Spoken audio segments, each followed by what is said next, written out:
I did not have any understanding of just what it would be like. I tried to warn you as much as possible. It was meant to be a happily ever after, but it turned out to be anything but a fairy tale. 2 years after the nation celebrated, it could not have been a happier, more glorious day. But then things started to go downhill. How has it all gone so wrong? We had this unpredictable couple who were going to do things in a very different way. When did the cracks start to show? The so-called Fab Four dream disintegrated step by step. Where did the problems really lie? If you compare the newspaper coverage of Meghan to any of Harry's past girlfriends, it's quite shocking. They don't seem to be in touch with the mood of the nation anymore. And was it ever really going to work? It's not enough to just survive something, right? Like, that's not the point of life. You've got to thrive. As they try to start a new life in LA, they're going to war with an old enemy. Last night came the surprise announcement that she is suing the Mail on Sunday. It would be much better if Meghan and Harry simply said nothing. Were the signs of trouble there from the very start? And what does the future hold for Harry and Meghan? How celebrity are they going to become? How diluted will the royal brand become? Harry is stepping away from the life that he was born into. It has been 2 turbulent and very troubled years. They're like a drowning couple. The more they struggle to escape the things that they don't like, the more they sink.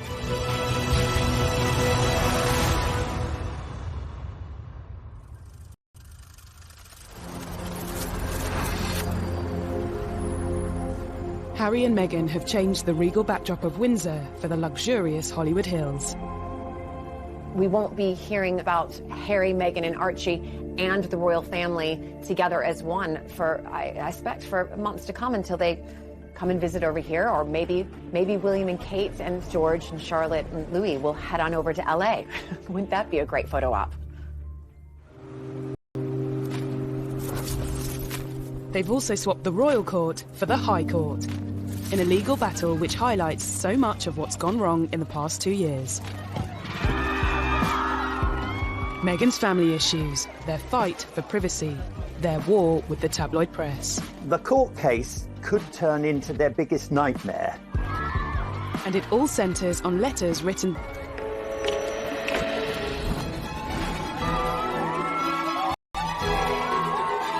Only 2 years ago, Harry and Meghan's wedding had been a day when Britain basked in the sunshine and the warm glow of a royal couple, all set to transform the future of the monarchy.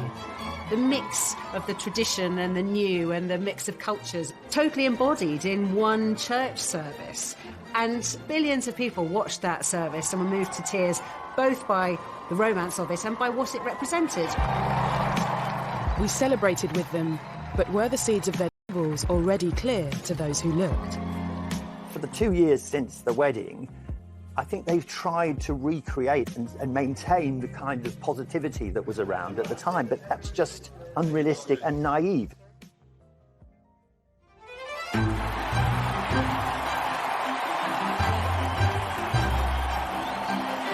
Less than 10 years ago, Harry watched older brother William marry his queen.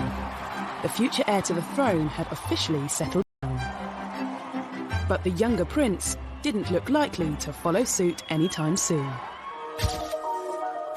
This was quite a difficult period in Harry's public image because whilst people loved the sort of cheeky, chappy image, once he was constantly being photographed falling out of Sloane nightclubs on the King's Road, people did start to slightly turn against him. Pressure on the prince's love life had also been building. After 2 long-term relationships came and went. The first love, Chelsea Davy, who he fell head over heels in love with, she had to look into the goldfish bowl of royalty and to realise absolutely this wasn't the life for her. Harry was disappointed. His second relationship with Cressida Bonus, an actor, and she too didn't like the idea of media intrusion. When you marry into the royal family, you have to give up so much individually as a person, or at least that's what's expected of you. Girlfriend-wise, you know, it's my private life, so it's a different story. But yes, I am very protective. Obviously, it is part of my life. It's something that is part of the baggage that comes with me. I wouldn't say that Harry was... Woman and the scrutiny of being in the public eye. But the nation's favourite prince, with a divorced Hollywood A-lister, raised some eyebrows from the start. Much attention was paid to her mixed heritage. Harry's fallen in love, and there were people happy about that. But then on the other side, there were people, papers, the mainstream papers and the tabloids, talking about her in a very negative sense. People were already painting her in ways that it was clear they knew nothing about her, but it suited their negative narrative to call her what she's not, without any evidence. It is, and it was, racist. If you compare the newspaper coverage of Meghan compared to any of really Harry's past girlfriends, you know, it's quite shocking. The press has always denied racism. In November 2016, Prince Harry confirmed his relationship with Meghan in a statement telling the tabloids to back off. Looking back, was this an early sign that it wouldn't be business as usual? Harry issued this quite extraordinary statement attacking some sections of the media he wasn't going to tolerate, kind of invasive techniques that once surrounded his late mother. He couldn't protect his mother because he was only a small boy, but boy was he going to protect Meghan. In the explosive statement released via his press secretary, Harry also asked the media to pause and reflect before any further damage is done. This statement packed a punch. It was Harry speaking in a way that he had never done before. I mean, he was talking about levels of harassment, unacceptable levels of harassment, how Meghan had been the victim of sexist, racist comments and commentary and negative articles. He was clearly a very, very angry man. And actually, to a degree, he had a right to be. Prince Harry has always had a level of mistrust towards the media. But this was one fight that was always going to have an unhappy ending. The palace thought it was unnecessarily antagonistic, and as though Harry was somehow spoiling for a fight. He went about it in an aggressively confrontational kind of way. You cannot control the media. The Queen has managed to reach a position where she's very rarely criticised, because when she, in the past, has occasionally been criticised, she says nothing. It would be much better if Meghan and Harry simply said nothing. A year after Harry's unprecedented statement, news broke that he and Meghan were engaged. The nation's favourite younger brother decided to give us all some good news today by announcing he was to marry the likeable Meghan Markle.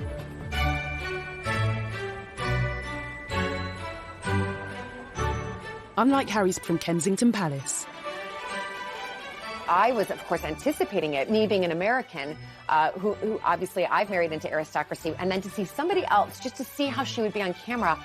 And it was wonderful. What we're doing, just roasting chicken and Trying to roast chicken. Trying to roast the chicken. And it was just an amazing surprise. It was so sweet and natural and very romantic. You could see she was just smiling the whole time and almost laughing several times throughout the interview. But even at what should have been one of the happiest moments of his life, Harry still showed some signs of anxiety about how his fiancée would be treated.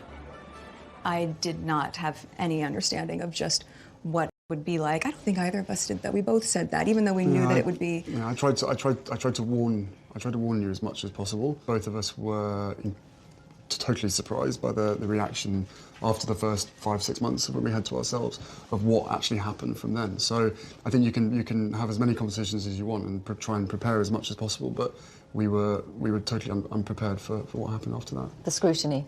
Well, all sorts. You could see that the old thorny issue of Harry's relationship with the press was raising its head again. The news that the world's most popular prince was set to marry a Hollywood actress sent the world into a frenzy. Their wedding was an unforgettable day, but could this story ever really have a fairy tale ending? Things were said and done in the run-up to the wedding that both sides regret that had caused irreparable damage.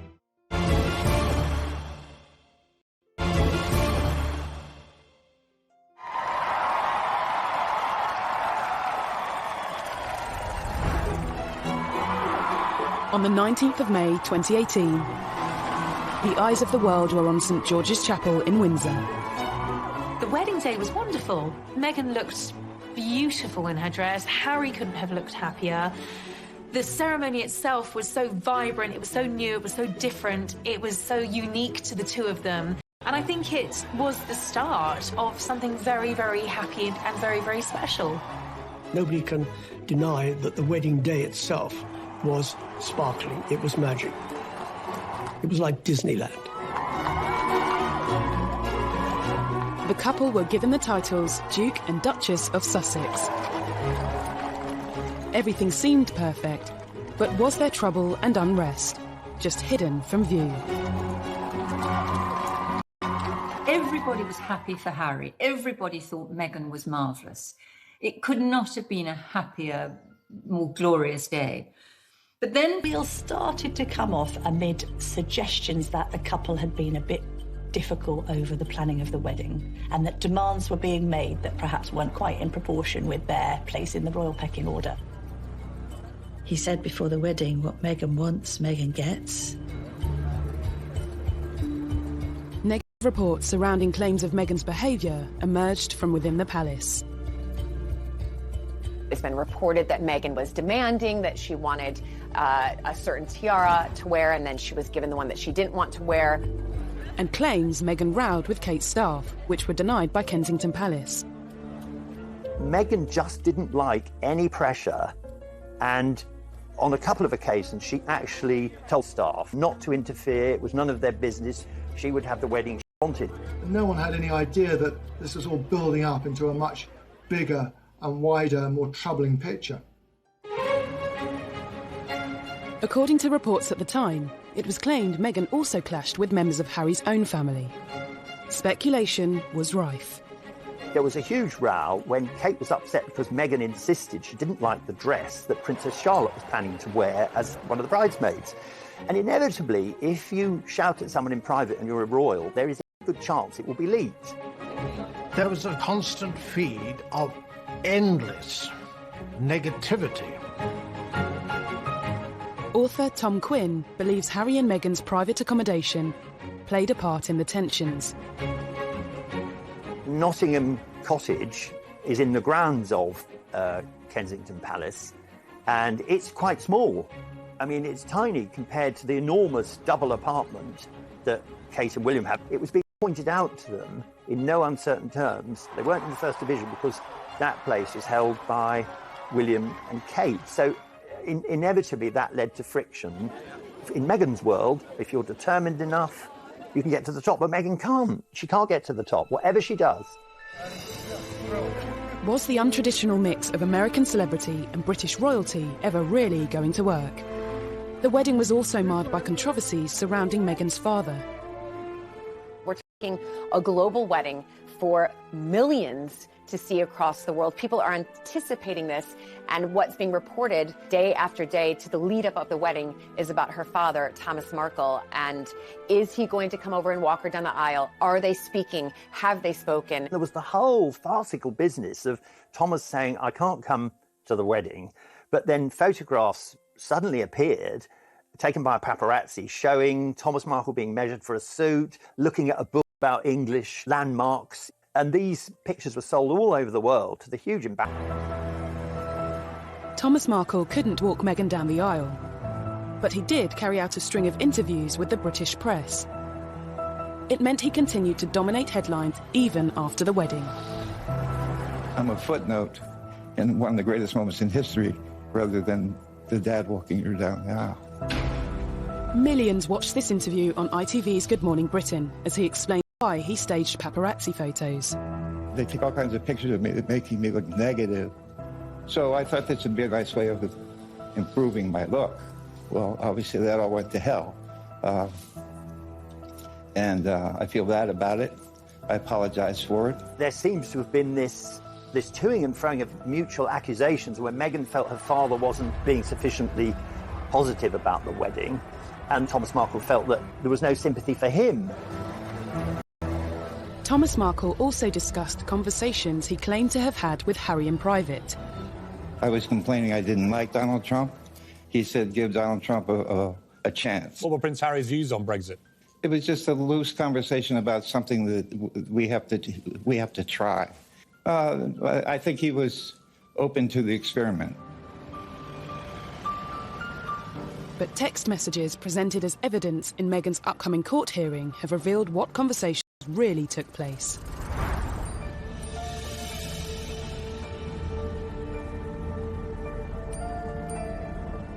We now know what Harry was really thinking as newly revealed texts from him just before the wedding warned Meghan's father about talking to the media.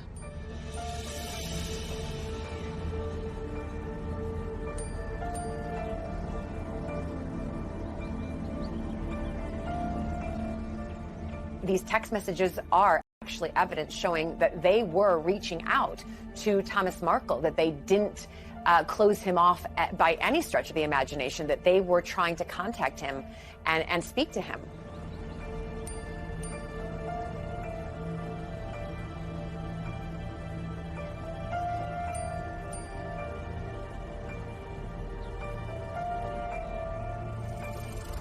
The private messages also showed how Meghan made attempts to speak with her father. Not sure the royal family as a whole will be affected in any way by the publication of these texts, but they won't like the fact that Meghan and Harry have shown once again that they're not very good at dealing with the media.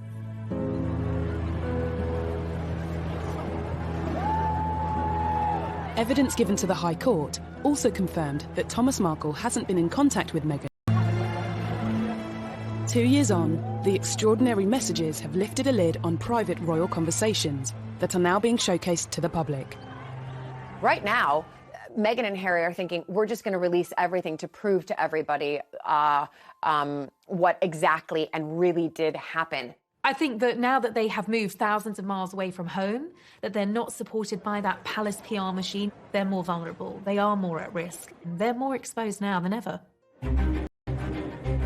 Debate over Meghan's relationship with her father was another problem in a growing list of troubles that followed the wedding.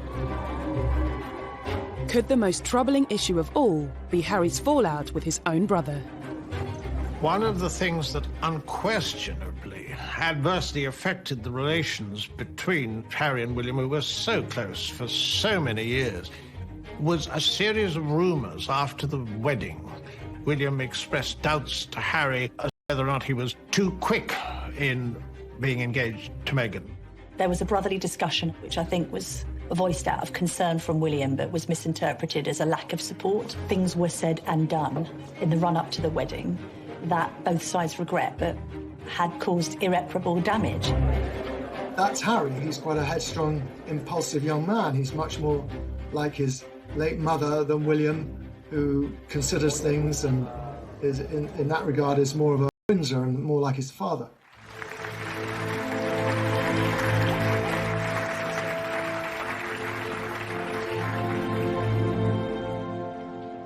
The alleged rift between Harry and William cast doubt over the future of the Fab Four, the title given to the brothers and their partners after they joined forces for the Royal Foundation charity.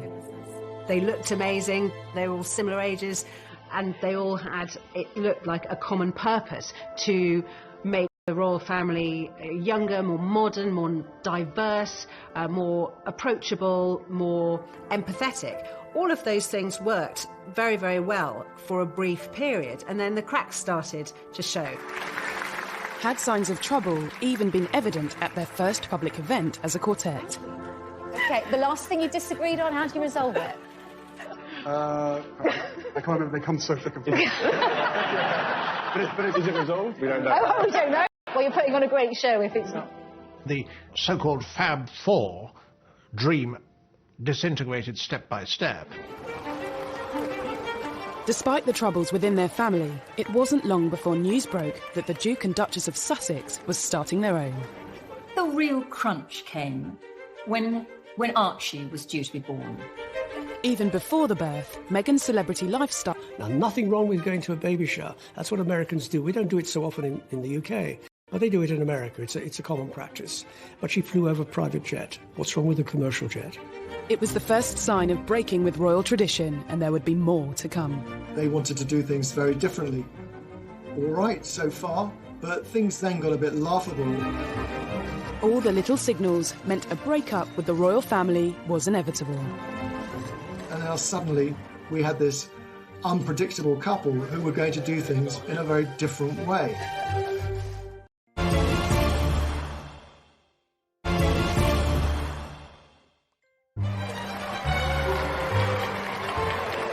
For decades, new additions to the royal family have been welcomed to the world on the famous steps of the Lindo wing of St Mary's Hospital in central London. But not when it came to Harry and Meghan's first child, Archie. I'm very excited to announce that Meghan and myself have a baby boy early this morning, a very healthy boy. The first public glimpse of the royal baby came 2 days after he was born. I mean, I have the two best guys in the world, so I'm really happy. He has the sweetest temperament. He's really calm and... I don't know who he gets that from. They were not going to follow the usual pattern of a royal birth. They wouldn't say, where the baby was going to be born or when it was born. They would make the announcements on their terms at a time that suited them. But at the same time, they were members of the royal family and they had accepted £2.4 million to renovate their house in Windsor. I think the public felt that they had a right to get excited about the birth, to maybe wait outside the hospital, wait for a glimpse of mother and baby and father to come out. When the public was denied that, that really rattled the press. They didn't like it. As well as denying the papers a front-page picture, Harry and Meghan also kept their choice of godparents private. Looking back, a telling sign that big changes were on the horizon. I think that this was their way of saying, oh my gosh, the more we give to the press, the more they take and write not very kind articles about people or about their lives. So they just thought, we're going to start stepping back so that they have nothing to write anything damaging about. But it was very much Harry and Meghan not just wanting to do their own thing, but wanting to say, we're signalling a change. Things are not going to be the same anymore. We're an independent unit. The couple had already begun forging their own path, moving from Kensington Palace to Windsor in time for Archie's birth. Then, a month later, they split from William and Kate's Royal Foundation, marking the end of the Fab Four. Their appearance 18 months earlier at a Royal Foundation forum proved to be the first and last time the quartet would appear at such an event together. Do you ever have disagreements about things? Oh, yes. Can you really have four very big personalities with different backgrounds, with Meghan and Kate, and different futures with William and Harry? Can they really be a cohesive group that can work very happily together? They probably should have separated at the very beginning and not tried to be a quartet. As a new family, Harry, Meghan and Archie toured southern Africa. I wanted to ensure that our first visit as a family, with my wife by my side, focused on the significant challenges facing millions of South Africans. Many of their troubles seemed to disappear. They got very positive press in southern Africa. That went down incredibly well. They couldn't have done it had they written the script themselves. Couldn't have been better. They were the golden couple sprinkling fairy dust all over southern Africa. And then at the end of that tour, they completely shot themselves in the foot. This led to the ITV documentary where they talked about being so deeply unhappy as senior members of the royal family, which hit the world like something of a thunderbolt. In a revealing documentary, Harry and Meghan expressed their true feelings and the problems bubbling under the surface. There's been a lot of talk in the press about rifts with your brother. How much of that is true? Look, we're brothers. We'll always be brothers. We're certainly on different paths at the moment, but I will always be there for him, and as I know he'll always be there for me. I don't know what the impact on your physical and mental for all the pressure that you clearly feel under? Thank you for asking, because not many people have asked if I'm okay. It's not enough to just survive something, right? Like, that's not the point of life. You've got to thrive, you've got to feel happy, and I think I really tried to adopt this British sensibility of a stiff upper lip. She did really try to adapt this British stiff upper lip, keep calm and carry on, you know, never complain, never explain. But let's remember, she's American. We like to complain and explain.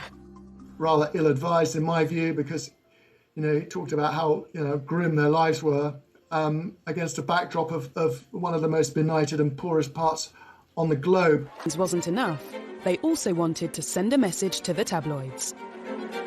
While Harry and Meghan were 5,000 miles from home last night, came the surprise announcement that she is suing the Mail on Sunday for publishing a private letter she wrote to her estranged father.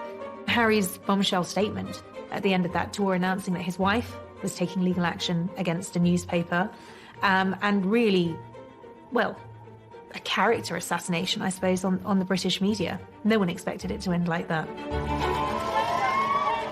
Harry and Meghan were very publicly sharing their troubles with the world, and the world lapped them up. I think that part of the fascination and the outrage thrown at Harry and Meghan is probably deeply rooted in jealousy in some part, right? People don't want to accept that. Be it ordinary people like you and I, or, you know, high-profile people who just want to get in there. People think that Harry and Meghan is the next, I don't know, chapter or episode of Netflix's The Crown. No, these are real people. At Christmas, Harry and Meghan did things their own way again. They spent Christmas in Canada, not Sandringham. The only other time Harry had missed Christmas with the Queen was when he served in Afghanistan. And just 2 years earlier, the royal family had broken protocol to invite Meghan to the celebrations. Meghan was invited to Sandringham for Royal Christmas before they were even married. She is the only royal girlfriend to have been afforded that privilege. So I think the royals went above and beyond and did everything they possibly could to make her feel at home. But their decision to skip Sandringham in 2019 was a clear sign of an imminent and much bigger decision. Once Harry and Meghan had gone to Canada for Christmas, once it became clear that they'd taken their dogs with them, it became very, very obvious that they weren't coming back anytime soon. Just before Christmas, he and Meghan decided to have a pause and think about what they wanted to do. They went off to Canada, and when they came back, it was announced early in 2020 that they were going to remove themselves from royal life.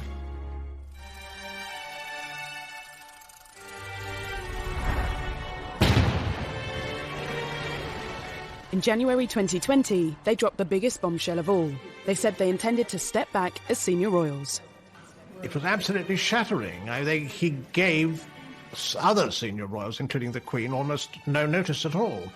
And I thought that he and Meghan had gone rogue, and that this was a deplorable way to handle it.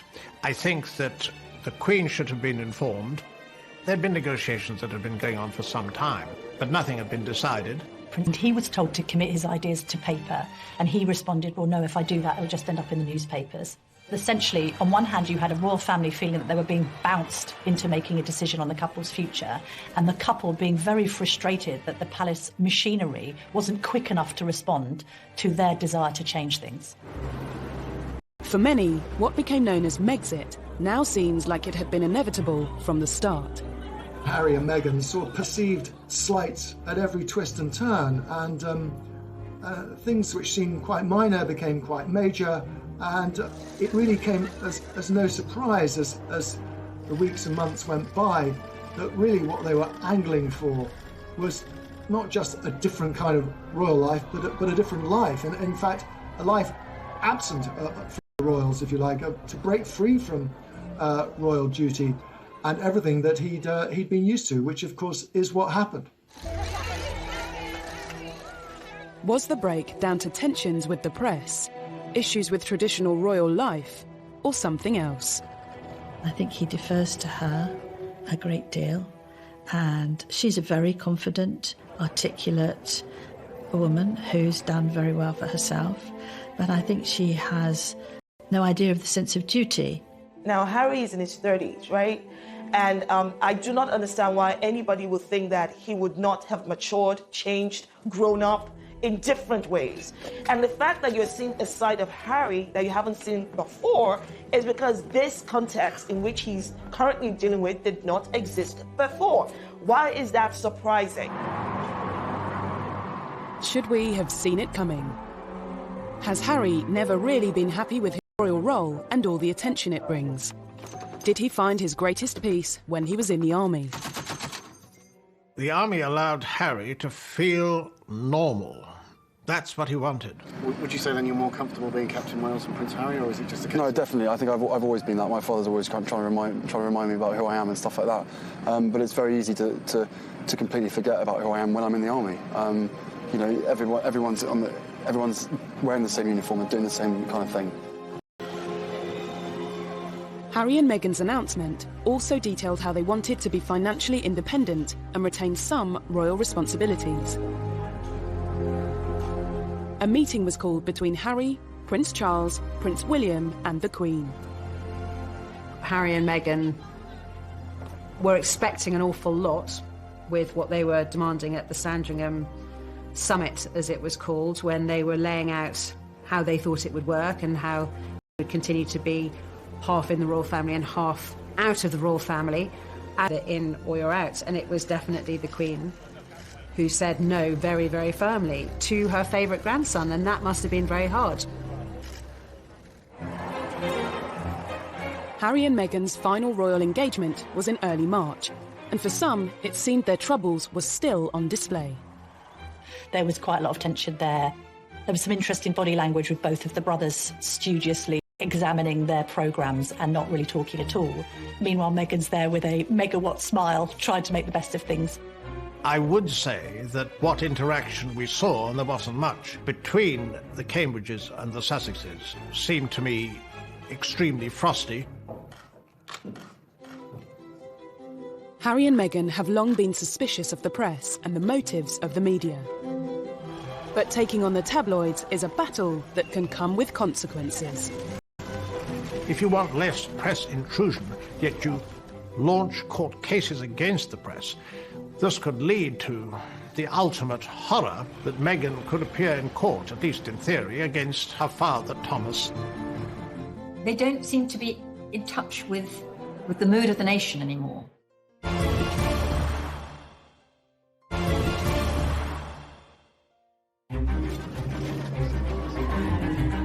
In the 2 troubled years since their wedding, Prince Harry and Meghan Markle have made no secret of their feelings towards the tabloids.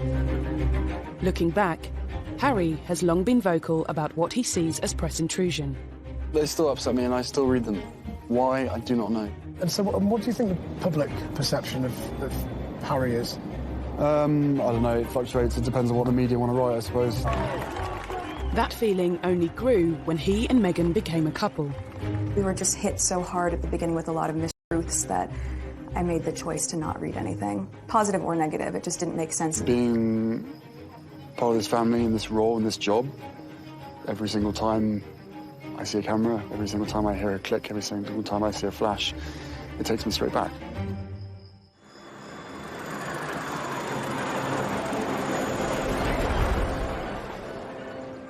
In a bid to distance themselves from the glare of the spotlight, Harry and Meghan went to Canada. I think the reason for this whole upheaval, I suspect, was that Meghan was unhappy here and Harry wanted to protect her and to make her happy. And I think she was unhappy probably because she had made some very big life changes in a very short space of time. She'd left her job, she'd left her country and all her support network in America. She had come to a new country, she'd married into a big family, and she'd taken on a new job, and she had had it in under 2 years. People had been putting the dots together and working out that actually they hadn't just gone for a long Christmas break. They really had escaped, as far as they saw it, and had no intention of coming back. There was shock in the wider British public. I think there was dismay and great sadness that it seemed so drastic. Any plans for an easy transition across the Atlantic soon hit controversy. Canada said it would not foot their security bill following their change in royal status. Security has always been so important for Harry, and he's stressed this throughout the negotiations. But this will be extremely costly. It's like a sort of daydream. It's like a dream of an ideal world where they can have a private life and they'll be able to do whatever they want. There wasn't an easy way for them to be half in and half out royals. Just days before their royal status was officially due to end, Harry and Meghan's plans changed. As US borders threatened to close amidst the coronavirus breakout, Harry, Meghan and Archie made a dash for California. Harry, I think, decided, probably quite impulsively, which is in his nature, to get Meghan back to her comfort zone. Their original plans have sort of fallen in tatters. They've got to decide what it is they want to do, how they want to do it, when they want to do it, and where they want to do it. They've got advisors around them, and I hope they're getting the right advice, because the right advice is not just about what is good for Canada and the United States, it's also what is not going to bounce back on the monarchy and on the institution. It's important that they take that into consideration as well. As Harry and Meghan attempted to settle peacefully into LA life, their battle with the British press continued. Their long-awaited court case finally got underway.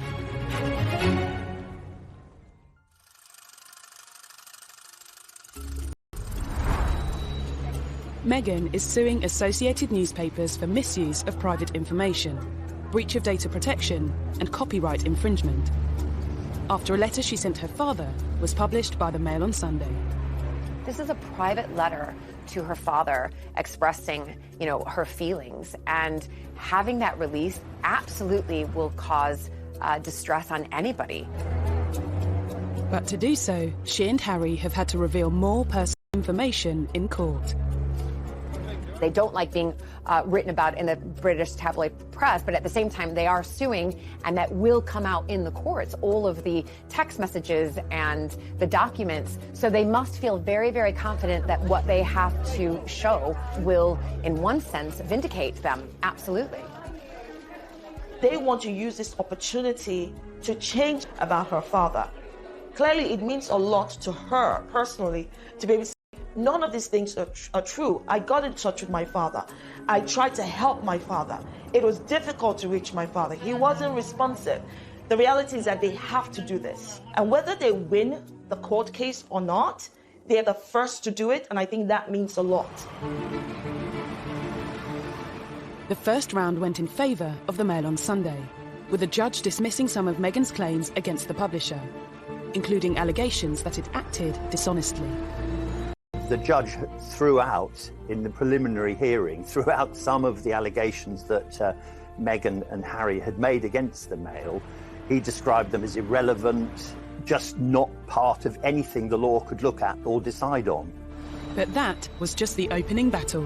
When the case goes to trial, it could all get really uncomfortable. If you want less press intrusion, yet you launch court cases against the press, this could lead to the ultimate horror, and that would be that Meghan could appear in court, at least in theory, against her father, Thomas, who has contributed to a great deal of the adverse publicity that they've received. That would be a global news story and be truly bizarre.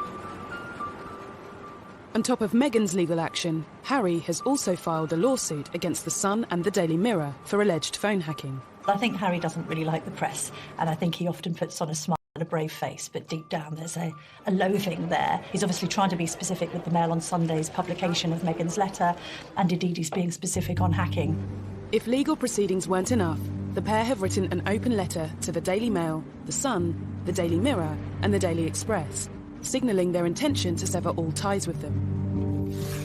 In the letter, they told the newspapers to expect no corroboration and zero engagement. Immediately, it was picked up by the tabloids and made into a story itself. And it made Meghan and Harry also, it made them seem petulant. They'll dig around even more furiously now for the sort of information that Meghan and Harry don't want to come out. So it will have the opposite effect from the one intended. The choices he's going to have to make moving forward. But that absence of palace protection, which he did find frustrating, there is a sense that even before Meghan was on the scene, he was growing sick and tired of being told what he couldn't do by the palace.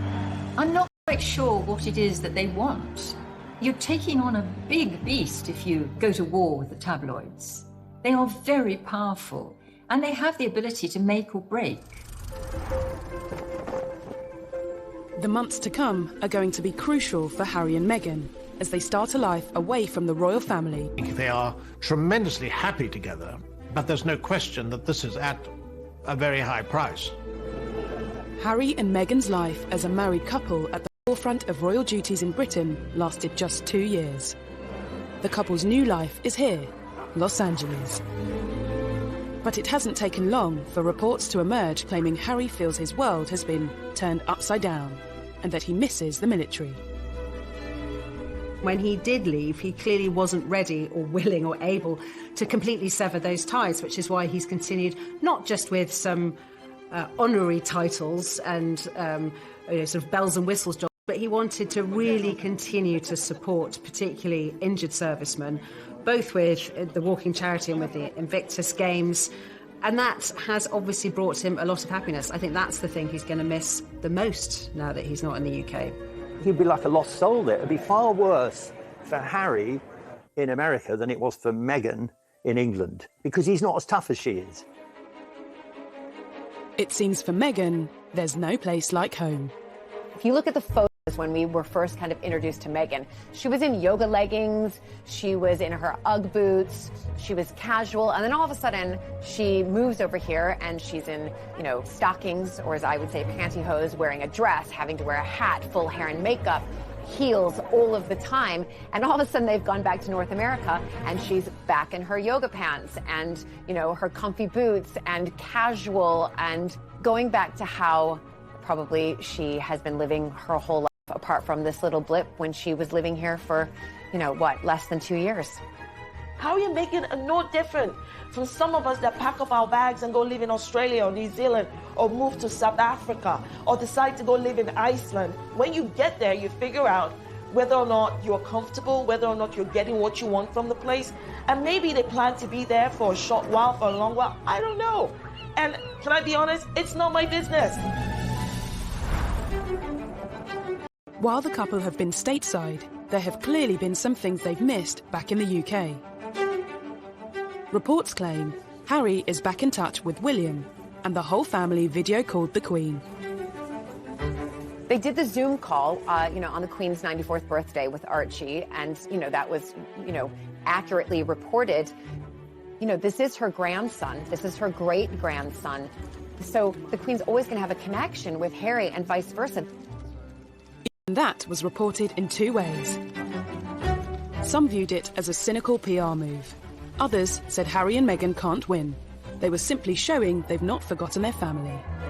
I think Harry loves his grandmother, the Queen, and in his mind first and foremost, along with protecting Meghan and Archie. Harry and Meghan may have very little control over what is written about them. But with a new bombshell biography on the horizon, is this a sign that they are trying more than ever to be authors of their own future? A tell-all book would really quite shock everybody. I don't think that they're really even worried about the damage to their reputation. And that is reported in two ways. Some viewed it as a cynical PR move. Others said Harry and Meghan can't win. They were simply showing they've not forgotten their family. I think Harry loves his grandmother, the Queen, and he won't navigate in his mind first and foremost, along with protecting Meghan and Archie. Harry and Meghan may have very little control over what is written about them. But with a new bombshell biography,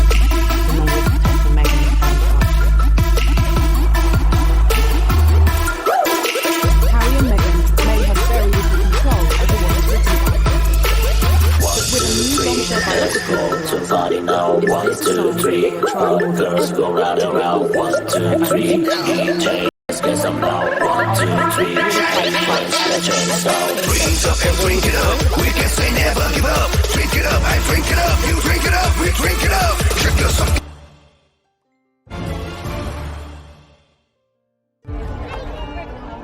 This summer, Harry and Meghan will continue to dominate headlines. A new unauthorised biography will soon be hitting shelves, with claims it will be very much told from the couple's perspective. It promises has unique access to friends of Harry and Meghan and will dispel many rumours and misconceptions that plague the couple. Will it be a case of history repeating itself? Look at what happened to his mother when she did the biography with Andrew Morton. You know, it caused massive issues and problems within the royal family. I don't think he wants to follow in those footsteps of his mother right now in what she did in opening up to the world a tell-all book. Again, it would really go against everything that they're trying to put out there, is that we want to be private. It's probably, again, their own pathway of saying, you know what, we want to tell our story, and this is the way we're going to tell our story. Reports claim Meghan wants the book released sooner rather than later, and that she wants to shatter the image of being a demanding diva. You can be certain that the book won't give both sides of the story. I think it's more likely to be a self-justifying book, but it does give them something to do in a world where, especially Harry, has nothing to do. It seems their story is far from over, but Los Angeles comes with its own way of doing things. In the world of celebrity, anything goes. I mean, you can go to a burger joint and be photographed outside. Haven't got the same kind of privacy restrictions, but also the same agreement between newspapers and the palace. They're not protected by the palace anymore. How celebrity are they going to become? How diluted will the royal brand become? You know, Harry is stepping away from the life that he was born into. That comes with risks for him. Harry and Meghan say they're determined to carry on charitable work. Marking Archie's first birthday, the couple featured their son in an online charity video, only to receive yet more criticism. We're going to read Duck, Rabbit, Eddie. Good job.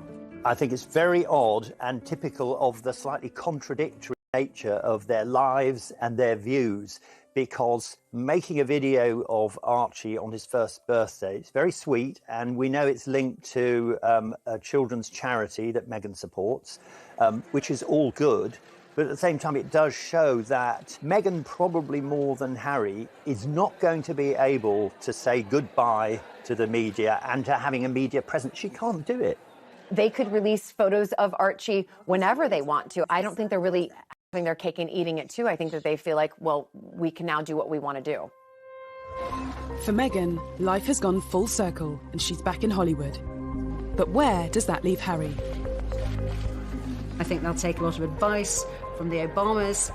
They've set up their production companies, that they'll be talking to Oprah Winfrey, they'll be talking to big figures like that to try to find a way to carve a role for themselves as philanthropists, entrepreneurs, huge figures on a global platform. How they earn their money without people think they're trading in on their royal status is the tricky bit. However they choose to earn a living will be a new venture for former senior royals. If it doesn't work out, is there a path back to the palace? I think in a way it's seeing how they behave. If they use the royal family to make pots of money, then it won't be very good. If there's a tell-all interview on the television by Meghan and or Harry, that's not going to go down well. So they're really under the watchful eye of the royal family for the first year, which they probably don't like at all. The door has been quite clearly left open by the Queen for them to return to the royal family if that was what they wanted to do. She has allowed them to keep Frogmore Cottage, although they've been asked to pay back the £2.4 million that the taxpayers paid for the refurbishment, and rightly so. They haven't lost their titles. They haven't been stripped of their titles as such. They're just not able to use the HRH Lee has always wanted.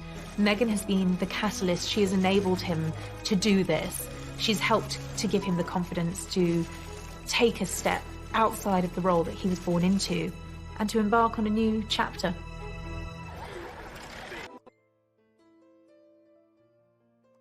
Their rules already clear to those who looked. For the 2 years since the wedding, I think they've tried to recreate and maintain the kind of positivity that was around at the time, but that's just unrealistic and naive.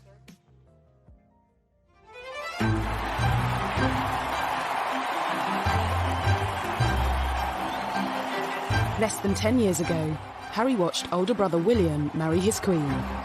The future heir to the throne had officially settled